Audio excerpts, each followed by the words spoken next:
got a brand new Mortal Kombat 1 patch today, but right off rip. Oh my. There's no way.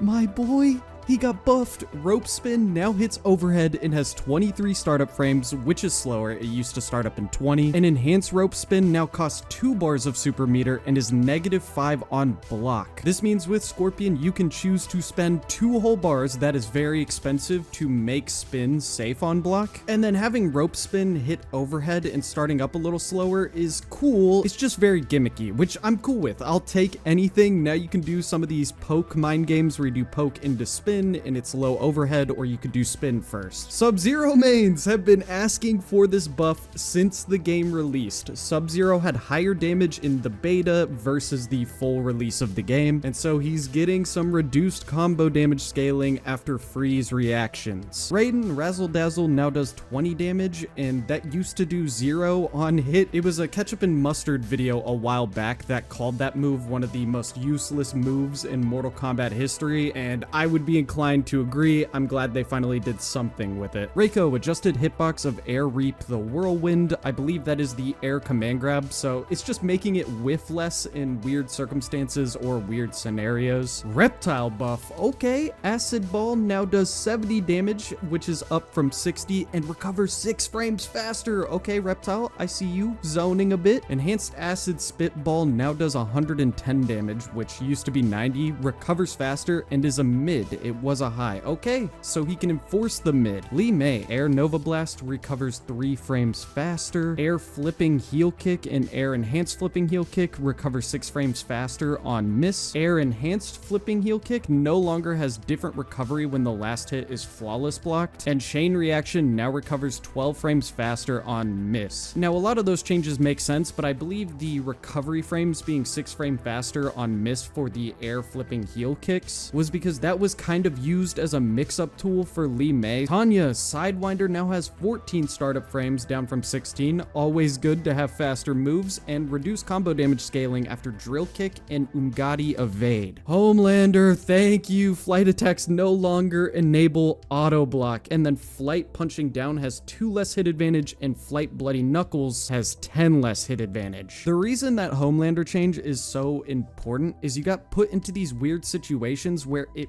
felt like you could let go of block to do an anti-air, but actually if you blocked the first kick, you were required to block the second kick because auto block was enabled. It made it really weird because you would think you could interrupt right there. It would make sense if you could interrupt, and you should have been since the beginning. Conan health buff makes complete sense to me. I don't love health values being the way you buff and nerf characters, but for Conan, it makes a ton of sense. Like, he needed something, and I don't think you need to give every character mix-ups, and Conan didn't really have any true mix. Like, he had no mids to enforce the high command grabs. So this just helps him play his game a bit more and go for the whiff punishes with the forward to mid and go for parries, which are punishable. So going for them, yeah, like you're going to get full combo punished more often. So the health increase, you know, makes sense. T1000 Nerf players can rejoice. Reduced health to 650 from 700. So 50 HP nerf. Reduced hitbox on Sacral Spike outside of a combo. That's perfect. He can't just spam it full screen and punish you for literally dashing. It was better than a Gearus MK11 sand trap, and with Motaro, he could meterlessly combo off of it anywhere. Reduced damage of axial cross jump, which is the jump front kick back punch, and liquiform suplex doing amorphous step has 2 more startup frames, which is just nice. I mean, he needed some toning down, and the beauty of going with these nerfs is he gets to keep his original game plan, which is 3-way mix where he didn't have to spend any bars of meter to combo off any of the options, meaning once the opponent finally did guess right, T1000 oftentimes has meter to break the combo right away. So he still has that game plan, but we toned him down a little bit. Cameo fighters, Frost. I swear Frost has gotten the most buffs in the entire game. NetherRealm really wants Frost to be good. Ice Wall refill rate increased and refill cooldown reduced by 1 second. Refill rate after follow-up also increased. Snowflake's refill rate slightly increased and refill cooldown increased by 2 seconds. Overall, 1 second faster. You know what? I love some cooldown buffs. Will Frost finally be a meta cameo?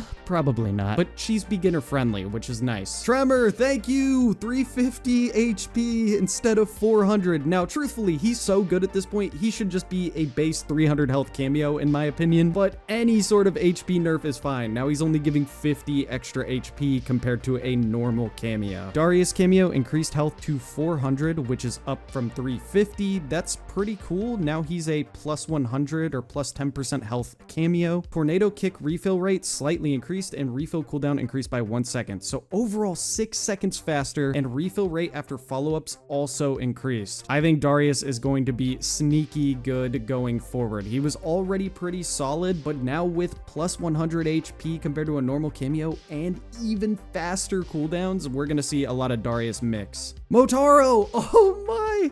Okay, so the big problem Motaro always had, yes, he had plus frames, and yes, he had the teleport for throw combos, but my dude had no way to armor combo with anybody, and he couldn't throw combo outside of with like 3 characters in the game, it felt like. Which in MK1, armor combos and throw combos are the meta, so only having like 2 or 3 characters you can do that with, and it's just for throws, made him pretty weak, and it's why you didn't see him much in competitive play. So finally, he's a normal health cameo. If you pick Motaro with Scorpion, you will have 1000 HP instead of 950. Goro cameo raised the roof refill rate slightly increased and refill cooldown increased by 3 seconds. Overall 1 second faster, and then refill rate after follow-ups also increased. Kano cameo using your noggin now does 130 damage, which is kind of insane. I believe that's his forward throw, so now he's up there with like a Janet Cage or a Sonya Blade where their throws do 14%. I guess it's better to compare it to Jade with Chameleon. He now does the Jade Chameleon damage on his forward throws. SubZero cameo iced out refill rate slightly increased and refill cooldown increased by 2 seconds. So 1 second faster for iced out, and then for Arctic armor, it's overall 1 second faster as well. Kung Lao cameo, will we see a Kung Lao resurgence here? You know, it feels like you haven't seen him a lot since season 3 of this game. Orbiting hat and wobbly orbit last twice as long, and slightly reduced combo damage after spin, orbiting hat, and wobbly orbit. That's cool. I think that's a good quality of life change for Kung Lao. Madam Bo cameo. T-House Tumble is now +6 on hit, which, you know, is a slight nerf, and then increased victims hit regions on hit, and the kettle kicks follow-up starts 1 frame faster. I think that's a nerf. I'll go test right here in a second. I think that's stopping you from doing weird resets while Madam Bo is on screen, but it's a nerf because even if you're not resetting, you can do less grounded attacks to add to the damage. Like beforehand with Scorpion, you could get a couple stand 4s before you continued the combo. Now I think you'll have less time to do that. With that, we also got the Mortal Kombat 1 Definitive Edition trailer, which might mean this patch is either the last patch the game will get or close to the last. I mean, I didn't see anything new per se. I guess it says "and more" at the bottom there to end the trailer, but